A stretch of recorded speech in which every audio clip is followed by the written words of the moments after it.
अब मैंने विष्णु जी की बात करी कि क्यों हम बनाते हैं, है ना।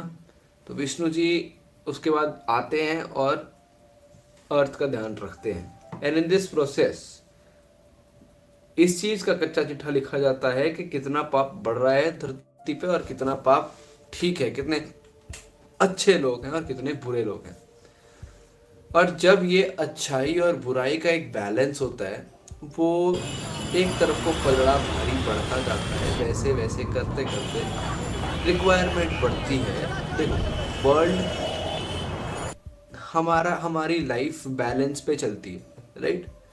अगर आप कल को ज़्यादा एंटरटेनमेंट लेने लग जाओ तो आपका दिमाग चलना बंद हो जाएगा। आप अगर पढ़ते हो तो आप ठीक से स्कोर नहीं कर पाओगे, आप ठीक से परफॉर्म नहीं कर पाओगे, आप अपने बिजनेस में ध्यान नहीं दे पाओगे अगर आप ज़्यादा एंटरटेनमेंट करते हो।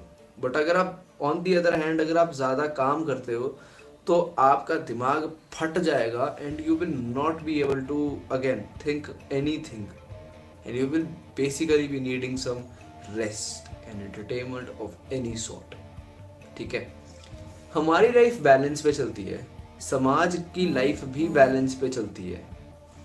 ठीक है, बिकॉज ऑब्वियसली समाज में भी क्या है, आप जिस सोसाइटी में रहते हो अगर उस सोसाइटी में आपको चैन चाहिए तो उसमें एक सर्टन बैलेंस रहेगा।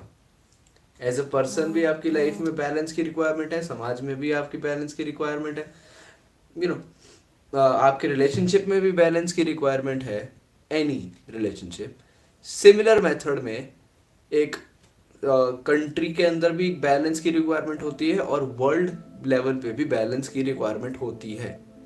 मेरा कहने का सिंपल मतलब है कि बुराई ज़्यादा बुरी है और अच्छाई ज़्यादा भी बुरी है। टू एक्सप्लेन दैट, एक ऐसी चीज़ जो एक्सट्रीम लेवल में अच्छी है, ठीक है, अगर अच्छाई ज़्यादा बढ़ जाती है तो वो पहिया घूम घूम के उस अच्छाई को ही बुरा बना देगा। Which basically means to the court that either you die a hero or you live long enough to become the villain। ठीक है, अब इस चीज का कच्चा चिट्ठा कितने युगों से लिखा जा रहा है। जब भी बुराई का लेवल बढ़ जाता है अर्थ पे, फिर भले वो अच्छाई घूम के बुराई बनी हो या फिर बुराई का स्तर बढ़ा हो, तब तब विष्णु जी ने अवतार लिया है अपना, है ना। अब वो सतयुग में एक अवतार लिया था, त्रेता में और द्वापर में अलग अलग अवतार लिए थे, राम जी का, कृष्ण जी का। ठीक है, ये सारे अवतार लेने के बाद शुरुआत हुई थी कलयुग की। और कलयुग कंसिडर किया गया है ऐसा युग जिसके अंदर इंसान भगवान से सबसे ज्यादा डिस्टेंट रहेगा।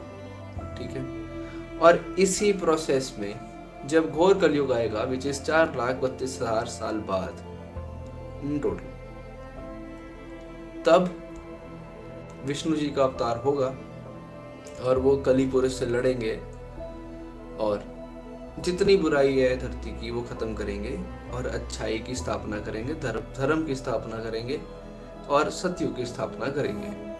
ठीक है, इस चीज का मैंने पिछली वीडियो में एक्सप्लेनेशन दे दिया था कि world is not coming to an end, कल के अवतार नहीं हुए हैं। एंड भविष्यवालिका के अकॉर्डिंग जो भी लिखा हुआ है that is not entirely wrong, sorry true. उसमें बेसिकली है कि 2030 तक युग का परिवर्तन होगा, विच इज थोड़े थोड़े नेचुरल कैलेमिटीज आएंगे, प्रकृति अपना तरीका अपनाएगी to restore back to what it was. अब इससे युग का जो फर्दर पार्ट है, अभी गोल्डन एरा चल रहा था, गोल्डन एरा खत्म हो चुका है, तो उसके बाद का जो पार्ट है उसकी स्थापना करनी है, तो उसके लिए युग परिवर्तन का प्रोसेस चलेगा। तो ऐसा नहीं है कि अभी कल की अवतार का जन्म हो गया है, कली वगैरह का, तो अभी सही सीन सेट है, you don't have to worry about it.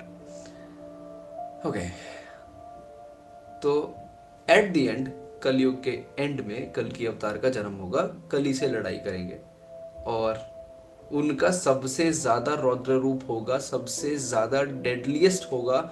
और ऐसा है, लिखा हुआ है कि कल की अवतार इज दी ओनली अवतार जिसमें जो बिल्कुल मतलब on the face of it वो बिल्कुल भी दयालु नहीं दिखेंगे। उनकी शक्ल पे हमेशा गुस्सा रहेगा और उनका गुस्सा बढ़ता ही जाएगा। And he will be the deadliest अवतार। एंड स्टिल उन्हें कली को खत्म करने के लिए 7 चिरंजीवियों की जरूरत पड़ेगी। And that is not it, because उसके एंड में भी 7 चिरंजीवी प्लस कल की अवतार, एंड इन सब के साथ जुड़ेंगे गणेश जी का अवतार, जो इस कलयुग में पहली बार गणेश जी का अवतार आएगा और कली का वध करेगा।